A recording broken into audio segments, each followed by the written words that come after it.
दुई दिन घुंचेवा कथा जो मंत्री महोदय कहले ताहा समस्यार समाधान करिवो नाही।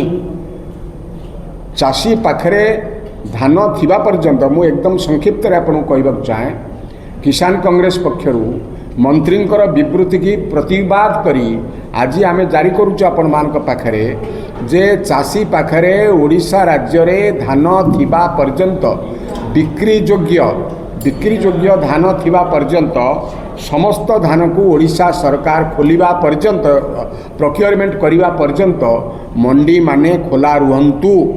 मंडी मानकु 2 दिन 3 दिन अवधि बढ़ई चलिकी बंद करी पारिबे नाही। सरकार प्रतिश्रुति देइचंती समस्त धान को सरकार किणिबे बोली। तेणु आमर धाड़िकिया निष्पत्ति होची जे समस्त धान बिक्री योग्य समस्त धान चाषी किणवा पर्यंत मंडी खोला रहू एवं जदि मंडी खोला रहिबो ताले आउ गोटे असुविधा सेठी अछि सेटा होची टोकन दिया जाइथिले टोकन रो अवधि सरी जिवो। टोकन रो अवधि सरी जाउथिले मध्य तदनुसायी जो समय वृद्धि करा जिवो दिन वृद्धि करा जिवो टोकन रो अवधि मध्य वृद्धि करा जाऊ।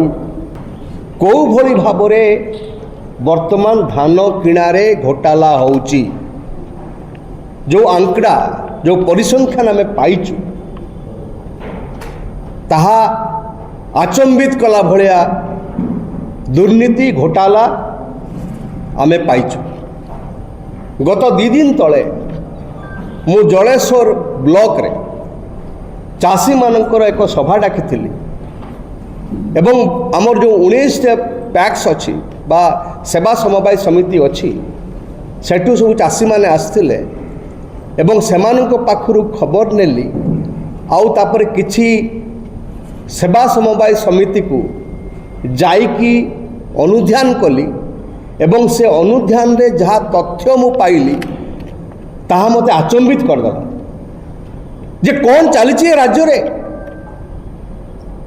जुगाड़ मंत्री कौन करुचंती केते 100 कोटी टंका तुम खाऊच ये एते व्यथित करुची हमको आपण माने विश्वास कर पारिबे नाही। मु आपण को देवी तथ्य सह देवी आपण को किभली भाबरे घोटाला होउची धान किणारे।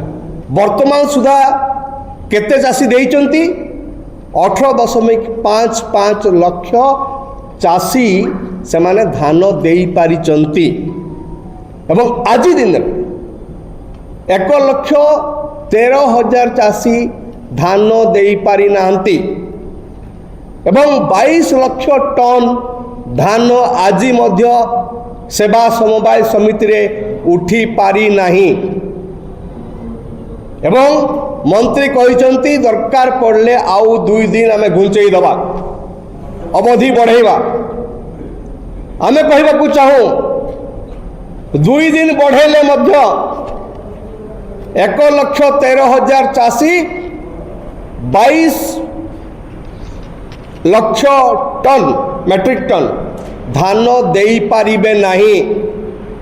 ए राज्यर पंजीकृत समस्त चाषी मानक पाखरु